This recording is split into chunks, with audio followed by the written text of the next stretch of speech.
tanong sa kapatid. Yung mga na binabasa ba sa Biblia nila ni bro, tinututulan mo yan. Meron ka bang maipakita na yung salin na yan hindi tama, mali? Meron o wala? Ano yun bro? Para hindi ko mag-gets yung ibig mong sabihin ah. Kasi yung binigay na salin sa iyo na Biblia, tinututulan mo dahil sabi mo mali yung nakasulat diyan. Ngayon meron ka bang patunay na maling salin yan, yung Biblia na yan? Meron wala? Hindi ko naman sinabing mali bro o ano, yung pagkasabi at saka pagpahayag, doon kami nag-aanuhan, doon kami nag-aargumento. Kagaya niyan bro, na sinasabi ko na patunayan ko na hindi nakarating si Pedro sa Roma ayon sa sa talata ko. Ngayon, nung binasa ko na hindi siya nakarating dahil si Pablo yung inutusan doon, nag-counter sila. Yung counter nila, yung kay Pedro, kasi binasa ko na si Pablo yung apostol ng mga hintel, nagbasa din sila. Na meron naman nababasa na si Pedro nangaral din. Ang punto naman doon, makinig ka muna bro, ang punto ko naman doon bro, hindi naman yun sa Roma, yung pagkakasabi ni Pedro doon nga na yung sa ano ba yon, anong talata yon na napakinggan ng mga hintel, hindi naman yun sa Roma eh. Sa Israelita, meron namang mga taga-ibang bayan doon eh. Tanong ko bro. Kaya doon ako tumututol. Hindi naman yan pwede ipag-contradict yung mga talata sa Biblia. Kasi ang pagkakaunawa lang yan ang nagkukontrahan. Follow-up question bro. May nabasa ka ba doon sa mga Gawa 15:7 na ano yon, na Israel lang yon? Walang nababasa doon. Pero kung iisipin mo, hindi naman sa Roma yun eh. Di, sa mga sabi mo, proclaim mo lang yan. Kung iisipin nyo rin na sa Roma yon, edi self-proclaim mo lang din yon. Saan diba? bang yung ano? Katoliko? Saan Katoliko? Sa Roma eh. Katoliko. Sa Rome. O hindi? Sa Roma. Ngayon, dahil nga tinutulan mo yon, yung binasa na yon sa Gawa 15:7, dapat meron kang patunay na may pakita sa amin na yun, nasa Israel lang yun. Dahil kumukontra ka eh. Ngayon, meron kang may pakita? Okay nga bro, ibabalik ko sa iyo bro, kasi wala akong ipakita. O ikaw, may ipakita ka ba na sa Roma yon, na sinabi ni Pedro? Itaan na ako, baka meron ka dyan na sinabi niya yon. Doon sa 5:7 doon sa talata na sabi mo 15:7 ba yun? Pag-iyanan mo nga doon, nasa Roma yun. Paulit-ulit na yung topic mo yan bro. Iyan na yan kasi paulit-ulit ka. Kanina pa sinagot yan. Mas binalik ka na naman. Wag na yan. Iyan na kung si Kevin Purio. Kung magtatanong ba ito si Kevin Purio, matahimik mo na kayo ha. Bro Kevin Purio, magtatanong ka ba bro?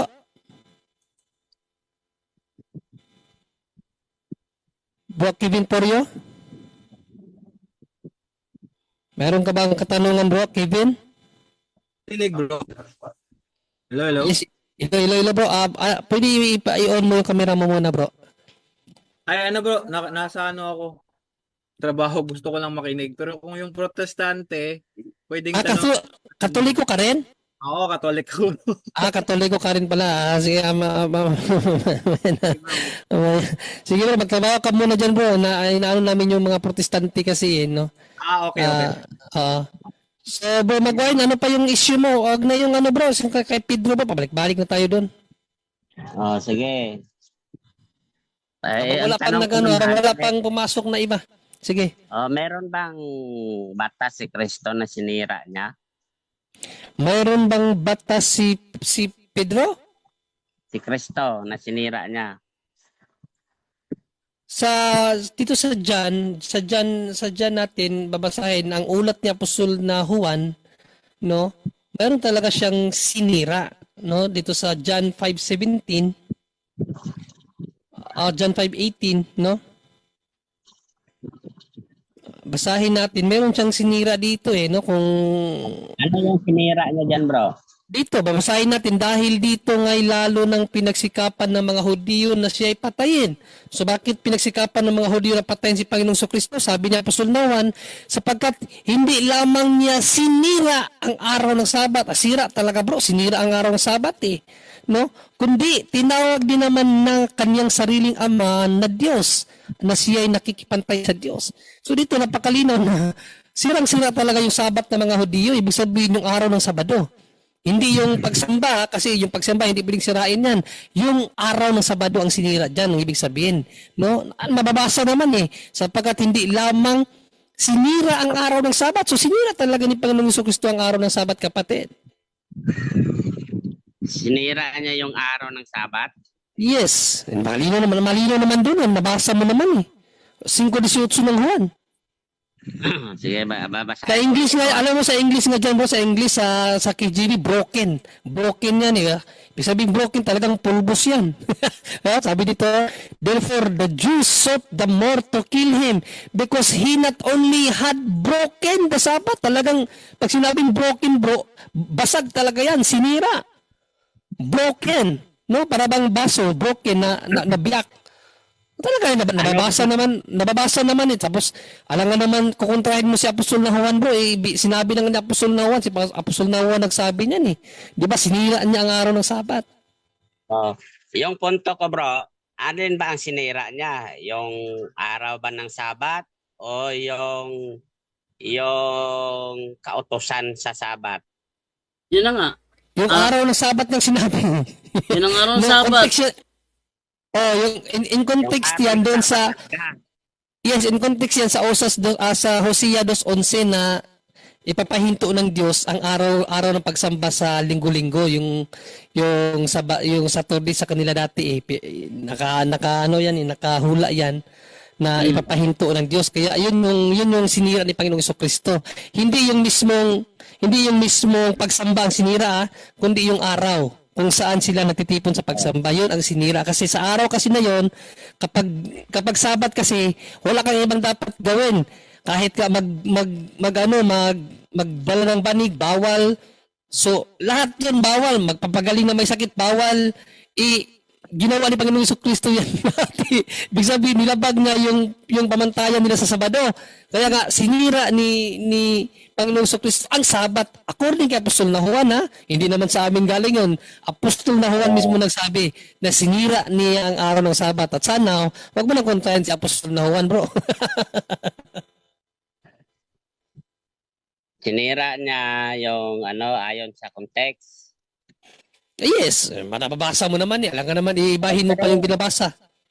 Sa pagkaintindi ko niyan kasi bro. Intindi mo lang yan, hindi ang pagkaintindi mo, Juan. Kung iintindi mo Ang problema kasi dyan, bro, yung intindi mo, pinapaunawa mo sa tao. Kung ano yung nababasa mo sa Bible, yun na yun. Sabihin mo naman na intindi mo yun. Alam nga naman, tatanggapin namin yung intindi mo.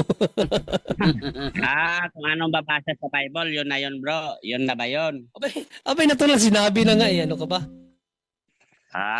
Ganun ba? Nag-enjoy ba kayo? Nag-enjoy kayo? Nag-enjoy. Nakakatuwa bro dyan kasi anaming beses niyang namin, nagkakamali siya. Ako nung nagbasa ng 18, be. Sige, basahin mo dyan. Tungod ni Ene, misamot sinoon og tinguha sa mga kadagkuan sa mga Hudyo sa pagpatay kaniya. Dili lang ang tungod kay gilapas niya ang balaod. Balaod lagi bro. Ay, bro, magwayen. Magwayen. Basahin mo yung Tagalog ng King James Version. Basahin mo. Basahin mo, bro. Nabasa ko, bro. Yung Sabat guys sa Tagalog Hindi, yung Tagalog, bro, ng Tagalog ng King James Version, bro. Basahin mo. Ano nakalagay? paano to? Dito sa Biblia. Ibig sabihin, bro, nang sinira niya ang araw ng Sabat, damay ang mga kautusan doon na patungkol sa Sabat. Mga pamantayan ba? Oo. Halimbawa, bawal magpagaling. Yun ang point doon. Kaya nga nagpagaling si Panginoong Jesucristo eh. Bawal yun sa mga Hudiyo. Ibig sabihin talaga yung Sabado wala nang ano yun, wala nang solemnity. Mas maganda, simulan mo nung basa sa 1:5:1, makikita mo, meron doong pinagaling si Jesus. Meron taong pinagaling. Tapos, nung pinagaling niya yon, sabi niya sa tao, bitbitin mo ang higaan mo. Tapos, nung binitbit niya higaan niya, nahuli siya ng mga Hudiyo, na-caught in the act siya. Ngayon, ang batas ng mga Israelita, kapag na-caught in the act ka, na lumalabag sa kautusan, stone to death ka. Stone to death. Kaya tinanong nila, yung ginagawa mo, bawal yan. Bawal yung ginagawa mo. Kasi araw ng Sabat ngayon. Anong sagot ng lalaki? Sorry sir, inutusan lang kasi ako. Kultura ng mga Hudiyo, kung sino ang nag-utos siya mananagot. Correct. Ay, sabi niya, inutusan lang kasi ako ng tao na nagsabi sa akin, bitbitin kong higaan ko. Ibig sabihin, yung paglabag ng tao na yun sa pagbitbit niya sa higaan niya, doon na target kay Kristo. Kasi siya ang nag-utos. Bitbitin mo yung higaan mo. Bawal sa Sabat yun. Ngayon, nang sabihin niya na inutusan lang kasi ako, so yung stone to death sana, hindi nangyari. Kasi ang reason niya kasi, inutusan lang siya. Sino nagutos sa'yo? Hindi ko kilala yung nagutos sa akin eh. So yun lang kanilang hinanap. Nang nagkita si Kristo at siya ulit, sabi ni Kristo, huwag ka nang magkasala pa, humayo ka na, nakilala niya. Yung mga Hudiyo na nagtanong sa kanya, pinuntahan niya uli. Sir, kilala ko na yung nag-utos sa akin na bibitin kong higaan ko. Sabi niya, sino? Si Jesus na nag-utos sa akin. Anong ginawa ng mga Hudiyo? Si Jesus ang pinuntahan. Nang kanila pinuntahan si Jesus, totoo ba na inutusan mo ang taong bitbitin niya ang higaan niya? Anong sagot ni Kristo? Yung tatay ko hanggang ngayon gumagawa, pati ako gumagawa. Yun ang reason ni Kristo. At dahil doon, lalong pinagsikapan ng mga Hudiyong siya'y patayin sapagkat sinira niya ang araw ng Sabat. Sa paanong paraan? Doon sa yung lalaki, inutusan niya, bitbitin mong higaan mo, bawal sa Sabat yun. Naintindihan mo magwain? Basahin mo yung 5:1 hanggang 18, malalaman mo ang konteksto. Paano nyo naman ngayon, bro, paliliwanag na araw nga ng Sabat ang sinira ni Kristo dyan. Sinabi ko sa Tagalog eh. Ano? Makinig ka. Sige, ano yung... Paano mo ngayon ipaliliwanag sa akin na araw nga mismo ng Sabat ang sinira dyan? Ibig sabihin, pag sinira, inalis, di ba? Wala na. Ay, mali yung bro. Ang ibig sabihin ng sinira ang araw ng Sabat, pag sinabi sinira ang araw ng Sabat, ang meaning nun, nilabag yung kautusan patungkol sa Sabat. Yun ang meaning nun. Nilabag. So hindi ang essence doon bro, hindi siya under. Kasi ang turo ng mga SDA kasi under siya sa Sabat. Kaya tumutupad siya sa Sabat, tumutupad si Kristo, di under. Pag sinabi tumutupad, under ka. Hindi siya under eh. Siya Lord of the Sabbath. Lord of every day, even of the Sabbath. Eto pa, sabi ng mga SDA, atin basahin yung Marcos ha. Atin basahin yung sinasabi doon sa Marcos 2:27. Tingnan nyo, ano sabi rito? Sabi ganito, Jesus said to the Pharisees, the Sabbath day was made to help people. People were not made to be ruled by the Sabbath. Ano daw? People were not made to be ruled by the Sabbath. Ano nangyari sa mga SDA ngayon? All of them were ruled by the Sabbath. Pero hindi yan ang sabi ni Kristo. People were not made to be ruled by the Sabbath. Ano yung karugtong niyan? 28. So the Son of Man is Lord of every day, even the Sabbath. Lord of every day. Pero ang turo ng mga SDA, si Kristo ang Lord of the Sabbath. Tanong, sino ang Lord nyo sa Sunday? Ay, Lord of everyday nga, oh. Lord of everyday. Even the Sabbath. Kung siya ang Panginoon ng Sabbath, hindi siya pwede under. Ang problema sa mga SDA, ang turo nila under siya kasi tumutupad siya. Di ba? Oh. Okay yan? Oh. Oh, yan. Yung ibig ko sabihin, bro, Ano?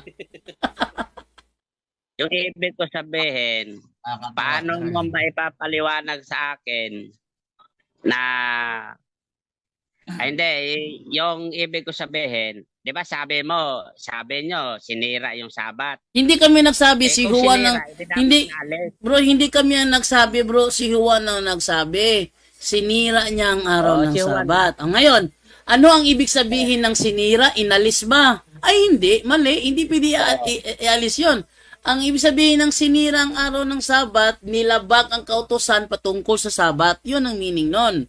Oh, yun, tama. Oh, huwag ka magbigay ng sarili mong meaning sa amin kasi yung meaning mo mali. Tinatanong ko nga sa inyo, bro, kasi Ano? sabi nyo, Ah, sabi nyo sa binasa nyo, inalis yung sinira, Sinira. yung araw ng Sabat. Oh. Nagtanong nga ako, bro, makinig ka muna, huwag ka muna sumapaw. Sapaw man kadayon ko. ay, yun na Makinig nga. ka muna. Yun na nga sinira. Sabi ko, kung alin ba ang sinira, ang balaod sa Sabat o mismo ang adlaw? Sabi nyo, Pareho lang yun, ang bro. adlaw ayaw sa nabasa. Bro, O, paano ngayon yan? Inabanbawi yung pahayag mo, bro. bro, hindi bro, pareho yun bro. Ang tanong mo na yan, fallacy of false dilemma naman yan. Para mo lang ako tinanong sa akin, saan ba binaril si Jose Rizal? Sa Pilipinas o sa Luneta? Pareho yun eh, ano ba? Pareho yung sagot na yun. Ang meaning ng sinira ang araw ng Sabat, nilabag ang kautusan patungkol sa Sabat, yun ang meaning nun. Hindi magkaiba yun. Oh. Tama nga yun. Eh di, kung- Tama. kanina sabi mo yung Oh. araw. Ay, nako, yun na nga, ang meaning ng sinira, ang araw ng Sabat, ang meaning nun, nilabag ang kautusan. Kung nilabag niya ang kautusan, therefore, sinira nga niya ang araw ng Sabat. Ano ka ba? In other words, kapag magwayin, wala nang solemnity yung Saturday. Wala na. Kasi nga hindi na nirespeto ni Panginoong Jesucristo eh.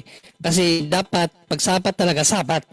Pero dahil pinakitaan ni Panginoong Jesucristo ng pagdamag, ibig sabihin, wala nang solemnity yun. Wala nang halaga sa Diyos ang pagsamba sa araw ng Sabado.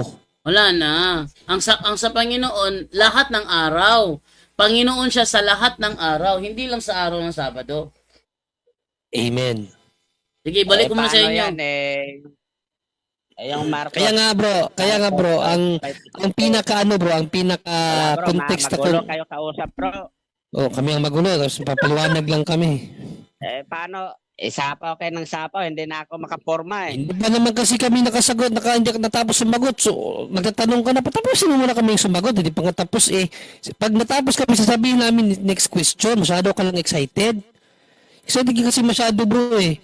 Di ba? So, based sa tanong mo bro, wag mo nang kontrahin ng Bible. Ang ginagawa mo bro, babasa ka ng ibang salin, tapos ginagawa mo parang imamali mo yung sinabi doon sa King James Version na English at Tagalog. Hindi, parehas lang ang konteksto niyan bro. Parehas ang konteksto niyan. No, ang paglabag sa Sabat, paglabag yung sa kautusan ng mga Hudyo sa araw ng Sabat. Kaya wala nang halaga ang Sabat ng mga Hudyo sa panahon ng ating Panginoong Jesucristo kasi siya nga mismo eh, 'di ba? Sinira nga niya yung momentum ng mga Hudyo sa araw ng Sabado eh. 'Di ba? So sana bro, kayo mga Christian kayo, wag na kayo dun sa pangingilin ng mga hindi Kristiyano kasi Christian kayo eh. Next question bro.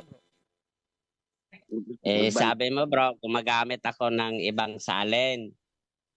Ang pagbasa ko naman kanina sa Biblia nyo, balaod yung nabasa ko. Ang tanong ko sa inyo, kung alin ba ang sinira, yung balaod ba o yung araw ng Sabat?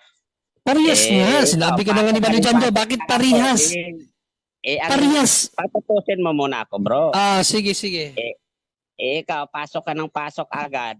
Na nagtanong ako kay Brad Jando. Bro, bakit, Kung ano bro, yung bakit sinira hindi na ni nakikita yung mukha mo? Yan Dapat, ka na naman, bro. Hindi talaga Hindi, tayo magkasundo nito. Kasi hindi yung mukha mo ba? sumasapaw ka lagi. Kayo Ipakita sumisira. ipakita mo lang yung mukha mo. Yun ang ano ko, yung point ko. Kasi yung nakikita ka 3 eh.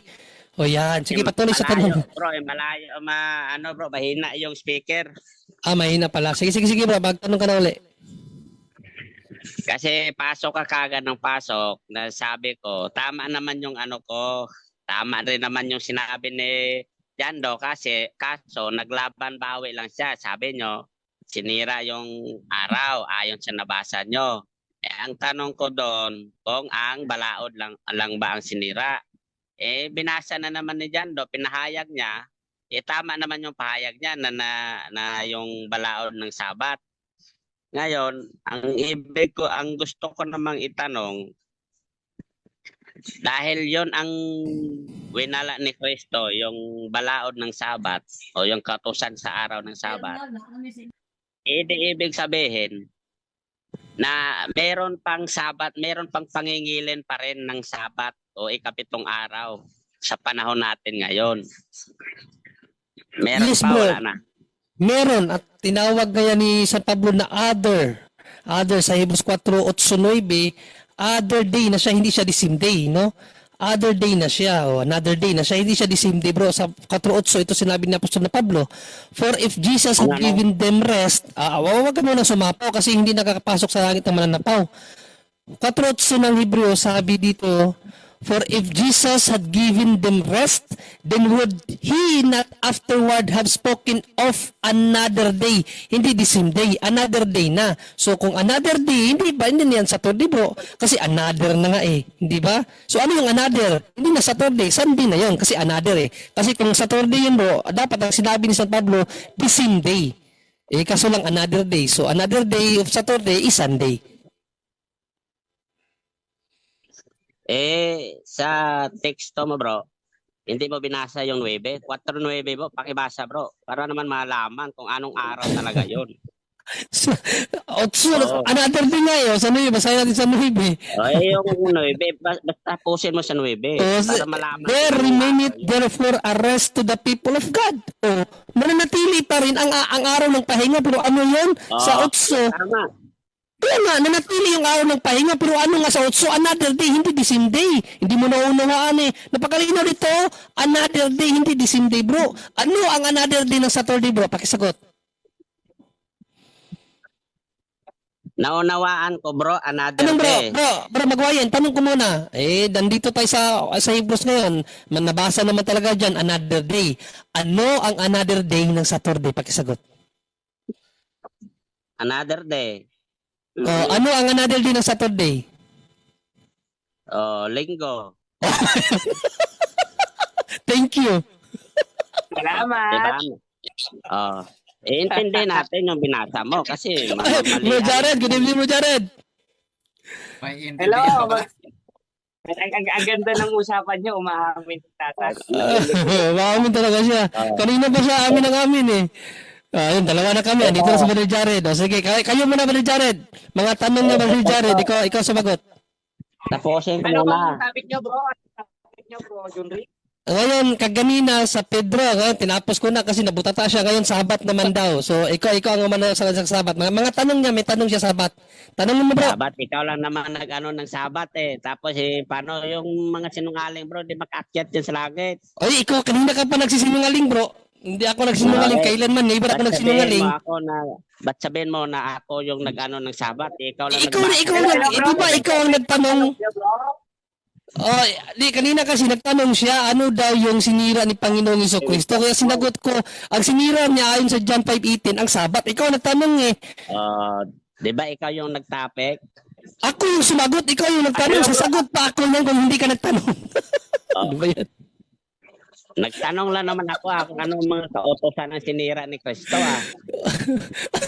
Sige na, magtanong ka na bro, magtanong ka na. Hindi, magpapaliwanag muna ako. Sige, magpaliwanag ka. Sige, wag ka nang umiyak. Sige na, magpaliwanag. Dahil sinabi mo, na another day, di ba? Dito sa, ano ba yun, 8, ibang araw. Hindi ko na sana sasalitain. Mm. Pagkatapos ang ibang araw. Mm. Kung didiretsuhin natin hanggang 10, may natitira pang ang isang pamamahingang Sabat ukol sa bayan ng Diyos. Yun nga. Sapagkat ang pumasok sa kanyang kapahingahan ay nagpahinga naman sa kanyang mga gawa, gaya ng Diyos sa kanyang mga gawa. Ikapitong araw nagpahinga ang Diyos sa kanyang mga gawa, bro. Paano mo sasabing linggo yan, bro? Ikapito mga araw ng linggo. Paano mo? Sa kalendaryo, tingnan mo nga kung ikapito. Sige, iba papaunawa ko sa iyo, ha. filosofiya yung pagpasa nyo yan, eh. Hindi, bibili ka yan. Sophia, babasahin ko, papaunawa ko sa iyo, Exodo 28 hanggang 9. Ito ang utos ng Diyos sa paano tayo mangili, no? Basahin ko sa iyo muna. Bro, nabasa Makinig ka muna, makinig.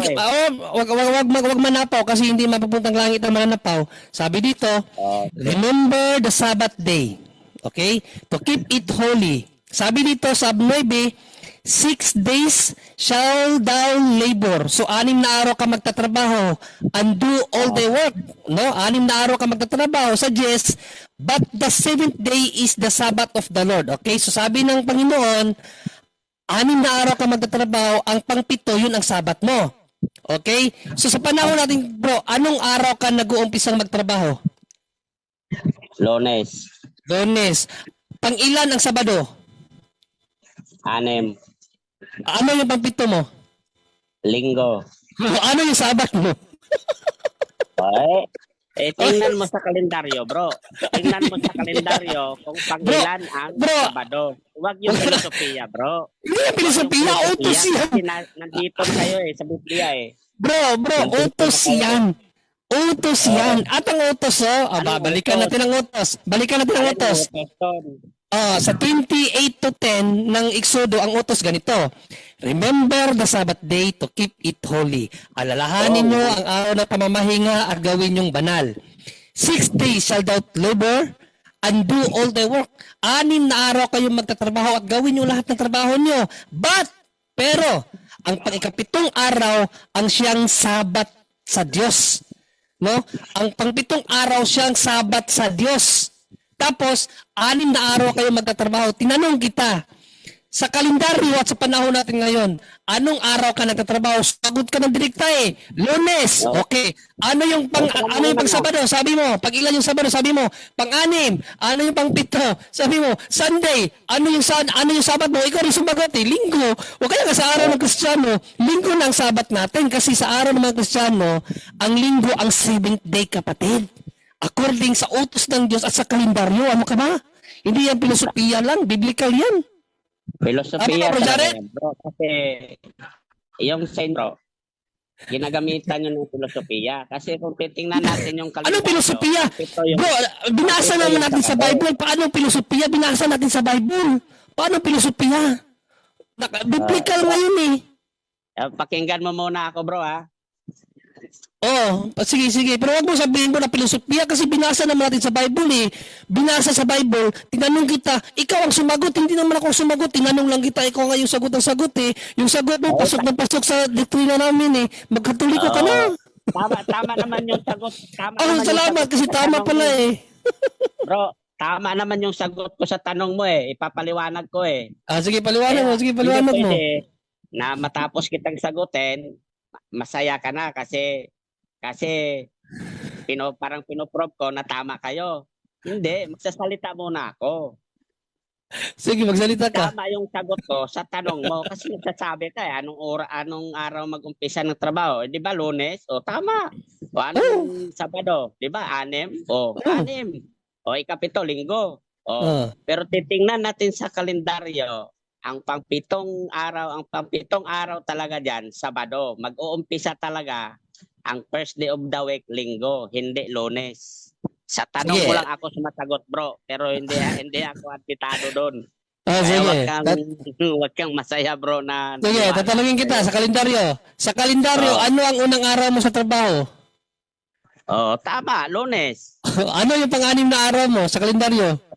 O, Sabado. Ano pang pito mong araw mo sa linggo? O sa kalendaryo? No, Linggo. nautal ka na, linggo. O linggo. O, diba? Ano yung pang-pitong araw? Sabat o hindi? Ay, hindi yon Sabat. Kasi kung iintindihin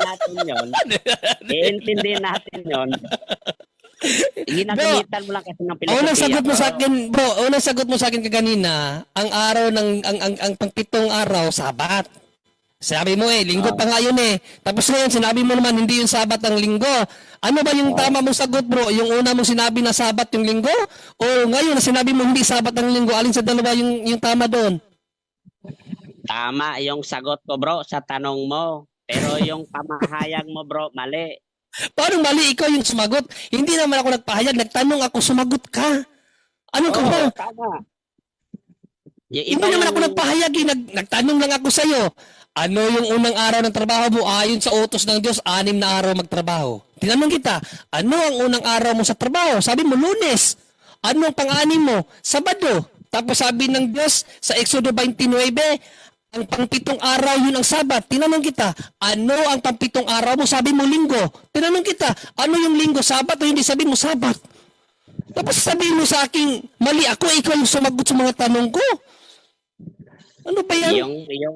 Yung ibig mo nga sabihin, bro, ginagamitan mga ng filosofiya. Kung gagamitin Bro, hindi natin filosofiya yung tanong yun. Nagtanong lang ako ayon sa Bible. Ikaw ang sumagot. Sumagot din ako ayon sa tanong mo. O, di tama ba yung tanong? Yung sagot mo sa akin, tama yun, mali. Tama yung sagot ko sa'yo. Anong pinababatok ng botsi mo? Tama pala yung mga sagot mo na yung doktrina, doktrina na linggo yung Sabat. Tama naman pala yun. Anong pinababatok ng botsi mo? Literal tayo ngayon na ang trabaho Lunes naman talaga Okay nga. So ano ngayon ang Sabat ng mga Kristiyano? Ano ang Sabat ng mga Kristiyano dapat? Sabado, linggo? Ay, Sabado. Sabi mo kanina linggo. Alin ang tama? Sabi mo kanina linggo o ngayon Sabado, alin yung tama? Hindi ko sinabing linggo. Ano hindi? Bro, narinig ng lahat ng tao, bro. Narinig ng lahat ng tao na nakikinig sa atin ngayon. Sinabi mo, tama pa nga yung linggo. Sabi mo nga, tama yun. Yung sabi mo naman ngayon, mali yun. Alin yung tama mo talagang sagot? Tama yung linggo na Sabat? Or mali yung linggo na Sabat? Mali ang linggo na Sabat. So nagsisinungaling ka pala kaganina sa mga tao na tama yung linggo. So tama yung sinabi ng linggo. Yung tanong mo, bro, so tama yung linggo na sinabi mo kaganina. Yung sinabi mong linggo kaganina. Bro, magwayin. Yung sinabi mong linggo kaganina, tama yun. Ay, tama yun. Tama yun. So mali yung Sabado. Ay, tama yung Sabado na ang siyang... Alin ang tama? Sabado o linggo? Para sa'yo, alin yung tama? Sabado o linggo? Ha? Sabado. So mali yung sinabi mo kanina na tama ang linggo. Sa literal na tanong mo, bro, sinasagot ko lang tama yung sagot ko. Ako pa bilugin mo pa ulo ko, bro. Sasagutin talaga kita ng tama. Tama pala So mali yung pangili nyo ngayon na Sabado. Ay, tama yung pangili namin na Sabado. So yung sinabi mo kanina, tama yung linggo. Alin ang tama? Sabado o linggo? Tama yung sagot ko sa tanong mo na literal. Literal yung tanong mo. Hindi. Alin ba yung tama? Ano ba ang tama? Sabado o linggo? Alin ang tama? Sabado o linggo na pangilin? Sabado ang tama ayon sa Biblia. Yung sinabi mo kanina na tama yung linggo na pangilin, mali yun. Ayon sa tanong mo, sinasagot ko. Hindi.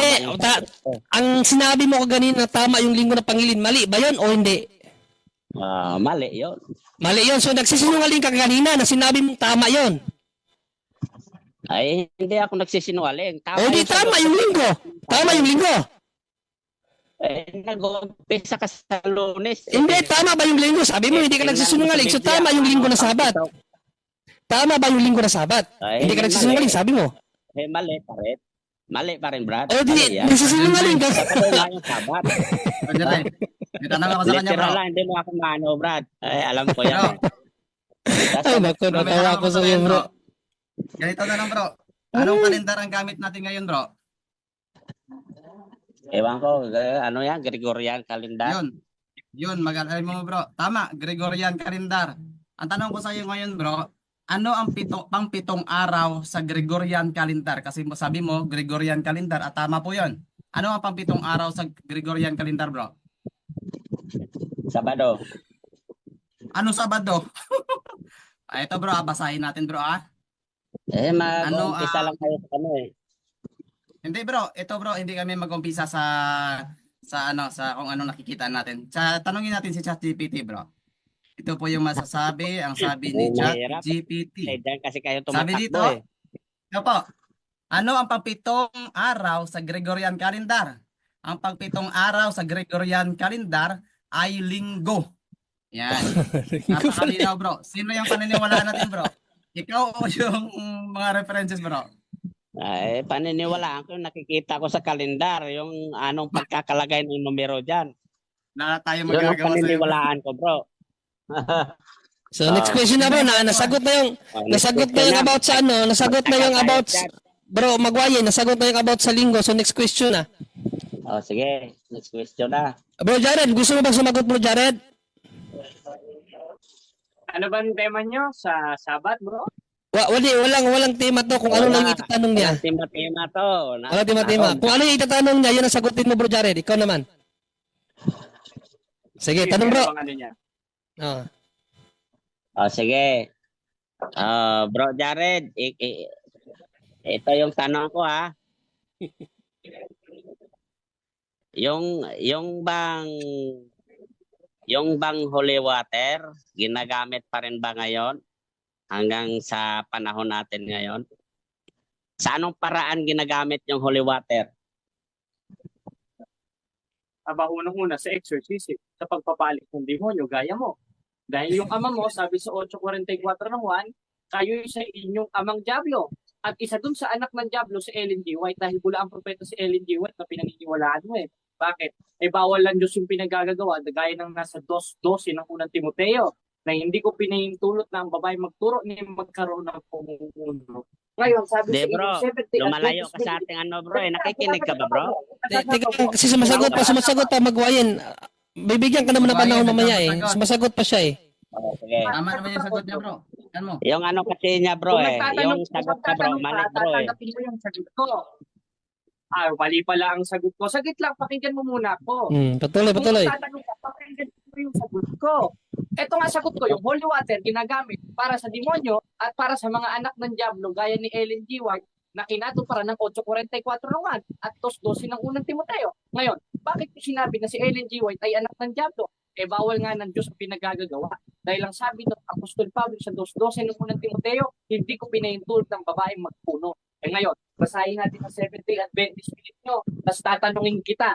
Ngayon, sabi sa inyong Seventh-day Adventist belief in 27 fundamental doctrines na isinulat ng mga Bible scholars at ng mga pastor ng Seventh-day Adventist sa page 224, sabi, the gift of prophecy was active in the ministry of Ellen G. White, one of the founders of Seventh-day Adventist. Ngayon, ako naman magtatanong sa iyo, sino ang mas matalino? Si Pablo na nagsasabi, hindi ko pinahintulot babae magpuno, o si Ellen G. White na ayon sa inyong libro, nagpuno? Sagot.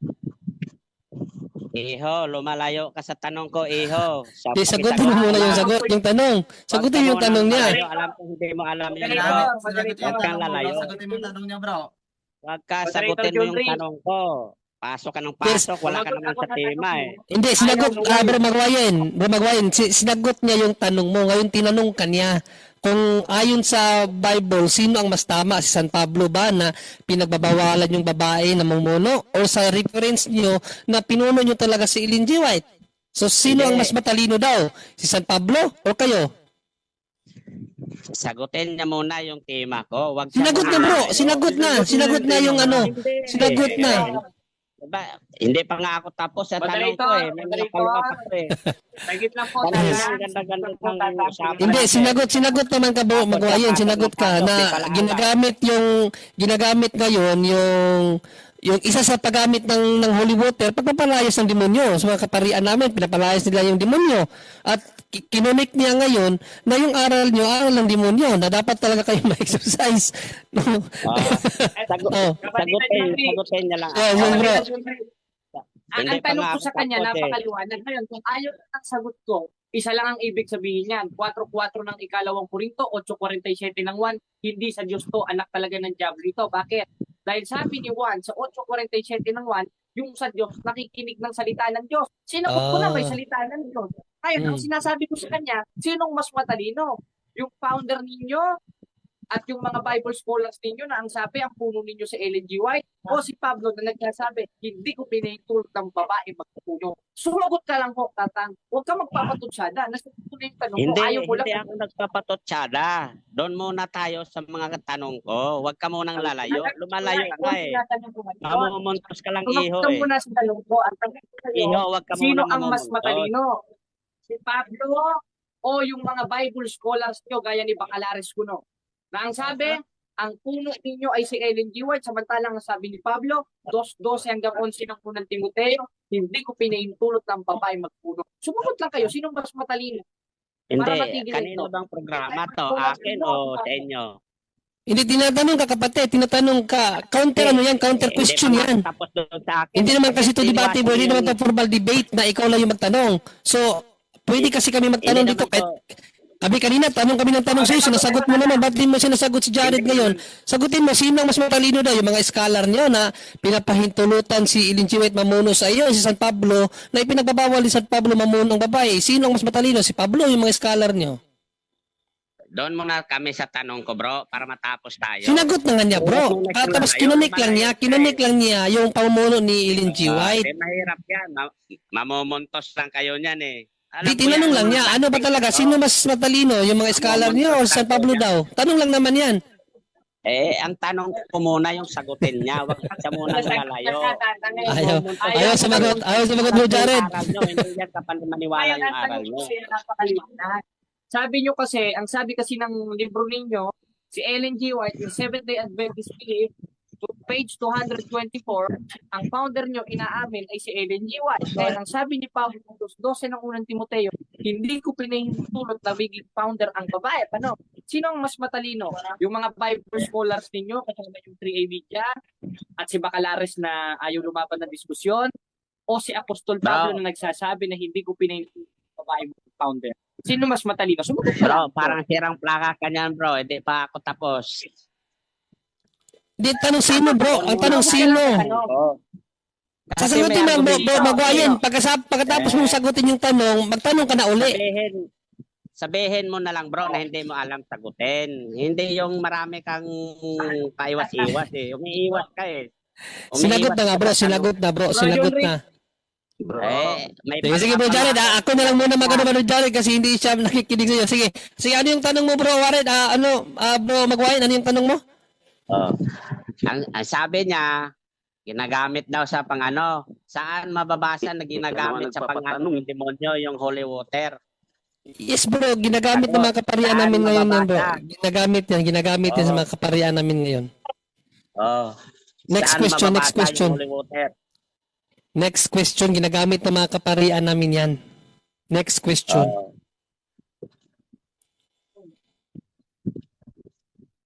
Saan mababasa anong talata sa Biblia na biblikal yung holy water na ginagamit pang alis ng demonyo?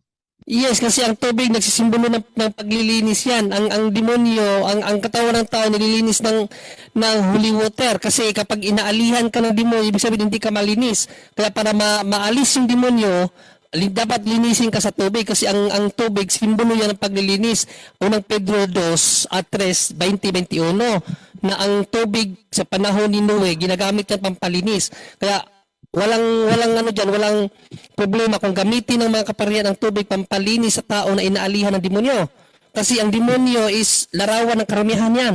So para malinis tayo sa mga demonyo na umaalig-iligid sa kapaligiran natin, gamitin natin ang banal na tubig kasi ang banal na tubig binigay ng Diyos yan sa atin para gamitin. May tanong ako, bro, Julie, sa kanya. Bro, yung banal na tubig. May tanong ako, bro. Sige. Huwag mo muna yung Bro, papasukin. Puro Magyawin. tanong yan eh. Dapat ako magtanong sa kanya. Sagutin niya muna. Sinagot na nga, bro. Kaso lang hindi mo nga tinatanggap yung sagot eh. Yung problema dyan eh. Hindi mo tinatanggap yung sagot eh. Bro, talata nga ang hinahanap ko kasi gusto Yun ko na nga. biblika lang. Sa Unang Pedro 3, 20-21 bro, ang tubig ginagamit pampalinis yan. Ang May banal holy na water tubig, ba talaga? nagpapalinis yan ng mga espiritong masasama na umaalig-aligid sa atin. Kaya ginagamit ng mga kaparian yan. Okay, so wag mo nang hanapin talaga na gamitin ang banal na tubig sa pag-exorcise. Walang ganon kasi hindi mo rin naman mababasa sa Bible na paniwalaan si Ellen G. White. Wag kang literalist. So, admitado kayo bro na hindi talaga biblical yung aral nyo. Kayo ang hindi biblical bro. Hindi ka nga makasagot kay Jared eh. Bro Junri, Yes, bro Jared. ang tanong ko sa kanya, yung tubig ba ng bautismo, banal ba yon? Yes or no? Banal yon. Pero yung punto Ayun, ko, tama. yung holy Tama ka, water, Kuya. Tinatanggap ko na ginagamit. mayroong holy water sa Biblia dahil yung tubig ay banal. Yung ginagamit nyo pang alis ng demonyo, yun ang punto Tinatanong ko. kita. Ano yung sa Yung talata tubig sa ba ng Biblia, nung bautismo, talata sabi yun. sa 22 sa isang gawa, ikaalis ng demonyo at kasalanan. Tanong ko sa'yo, yung banal na tubig ba ay ikaalis ng demonyo at ikaalis ng kasalanan na ikaw pagpapalinis gaya ng tubig ng bautismo sa 22 sa isang gawa? Tama ba ito o dili tama? Sagot. Holy water ba yan o hindi holy water? Paano ng text? At tinatanong ko sa'yo, sabi mo kanina, yung tubig ng bautismo ay banal. Ngayon, kung ang tubig ng bautismo ay banal at yung tubig ng bautismo ikahuhugas at ikalilinis at aalis ang masasamang spirito gaya ng 22 sa isang gawa, tinatanggap mo ba na mayroong holy water sa Biblia? Tinatanggap mo, yes or no? Tinatanggap kong may holy water, pero yung paggagamitan salamat. nito, yung Salamat. ginagamit ng Okay na, kapatian Bro nyo Junri. yun yung punto ko. Okay na, Yan Bro na nga. Junri. Yes, salamat Brother Jared. Ang problema lang kasi talaga dito kay Bagway, na ayaw talaga sumagot. ayaw tumanggap ng katotohanan. So wala tayong magawa. Ang basta importante, sumagot tayo. Mo, bro, iba yung kay Jared eh. Hindi kami ibang payag bro, hindi mo lang tanggapin. Iba lang explanation namin, pero hindi 'yun ibig sabihin na iba-iba yung aral namin. Isa lang yung aral namin. Ayaw mo lang talagang tanggapin bro. So next question bro, next question. O sige, next question. Kung ganon, yung dahil sinabi mo na yung bautismo makapagpaalis ng demonyo, meron na ba kayong nabautismuhan na demonyo? Uy, Iyan ang Palacios ka man magtanong. Bro, Palacios ka man magtanong ang tubig ginagamit sa laban sa mga demonyo para umalis, hindi para pagabanalin ang mga demonyo kasi ang konteksto ng tanong mo para bang gusto mong ipaging banalin ang demonyo. Mali 'yon. Ay, False dilemma yung mga tanong mo eh. Yung mga demonyo eh. Yung sabi nyo eh. Ginagamit yun pampalinis sa mga tao na inaalihan ng demonyo. Ibig sabihin yung tao ang lilinisin. Yung tao ba yung inaalihan ng demonyo, yung tao ang lilinisin, hindi ang demonyo yung lilinisin. Ano ka ba? Ang demonyo paaalisin sa tao. Kaya ginagamit ang banal na tubig kasi ang banal na tubig, bibili ka naman na nagbinigay ng Diyos sa tao pang palinis, di ba? Sa Ezekiel 36, 25, Ezekiel 36:25, ibinigay yung tubig pampalinis sa ating body. Actually, in 10:22 ng Hebrews, sabi ni St. Paul, yung tubig, sprinkle of the water, nakakalinis ng puso yon. So talagang, yung tubig, kagamitan niya na ibinigay ng Diyos, yung banal na tubig, hindi yung ordinaryong tubig, yung banal na tubig, kagamitan niya ng Diyos na ibinigay sa mga kaparian para magamit nila pampalinis sa mga tao. Kapag ikaw inaalihan ka ng espiritu, ibig sabihin hindi malinis ang iyong budhi. Kaya ginagamit ang holy water para matanggal yung nagpaparumi sa spiritual mo na aspeto, yung mga demonyo. At lumalayas naman kasi napapatunayan yan sa mga exorcism ministry ng mga kaparian namin kapatid. Gusto mo bro, Mag-argue. wag na yan. Magdiskusyon tayo sa Radyo TV. Bro, patunayan mo na ang Seventh-day Adventist ay ang tinayo ni Kristo ayon sa Biblia at tutulak ko. Gusto mo magka-friendly dialogue tayo, may moderator para maayos? Para hindi tayo nagsasapaw-sapaw? Oh, pwede yan. Gusto mo magbayan? Ano yan? Ay na, tinatanggapin ba yung hamon ni Brother Jared? Gusto niya, para walang sapawan, magdiskusyon kayo ng may moderator, yung talagang formal na diskusyon, patunayan mo na ang SDA ang tunay na iglesia. Papatunayan ko na ang SDA ay ang tunay na iglesia. Oh, yan, napakadali lang na topic yan. Gusto mo, Ayon sa alas Biblia. 12 tayo ng tanghali. Ayon sa Biblia lang, walang Talo ka na dyan, pag Biblia lang, lalo kang talo dyan. Ay, hindi naman kami. Oh, sige. Bro Jared, ayon sa Biblia lang, tatangkapin mo ba Bro Jared, ayon sa Biblia lang. O sige, pagbibigyan kita, sola scriptura tayo. Dahil dati ko sola scriptura, alam ko yung Oo, gagawin pero ko. At alam schedule ko na rin natin ang mga yan kasi babagsak. pag-aaralan ko muna yan. Schedule pa daw Bro Jared, pag-aaralan pa daw niya, hindi pa siya ganun kagaling sa debate kasi Bro Jared. Hindi kasi to debater bro. Ano lang to, panggulo lang to na SDA ba, puro tanong lang. Oh, sige, so pag-aralan niya muna Bro Jared, sa susunod mo na sa mo pag napag-aralan. Next week may schedule din, bro. Schedule mo yan. Pag-aralan ko muna yan. Biblia Kaya nga, lang, pag napag-aralan mo na, balik ka dito, sabihin mo, handa ko nang harapin si Jared. Yan. Kapag napag-aralan mo na, ikaw dapat ang na kahanda mo na si Jared. Oh. So maghihintay lang si Jared sa'yo. Yung patakaran Biblia lang, Bible alone lang. Isang Biblia lang, walang ibang libro na babasahin, wala. Biblia lang. Sige. Biblia Basta lang paghandaan mo muna yan. Sige, magtanong ka muna kasi wala pa yung mo eh. Talagang anuin ko talaga yan. Oh, sige, pag-aralan mo. Research muna ako kasi hindi naman ako professional debater eh. Papatunayan na natin ayon sa diwa ng Biblia. Diwa ng Biblia, diwa ng Biblia, diwa mo. Diwa ng Biblia, yung Biblia. Kasi, Sige, magtanong ka na magwayin. sige, ito naman. Sino ba sasagot nito? Sige, ako. Ikaw ang sasagot. Parang wala na yung ako Nabuhusan ka na ng tanong. Ubusan ng tanong to, ubusan ng oras, wala nang kaidan to. Lumabas yung isa mong kasamahan eh. Maganda sana kung nandito yung isa mong kasamang ganda, kaso lumabas. To make his message known is our responsibility.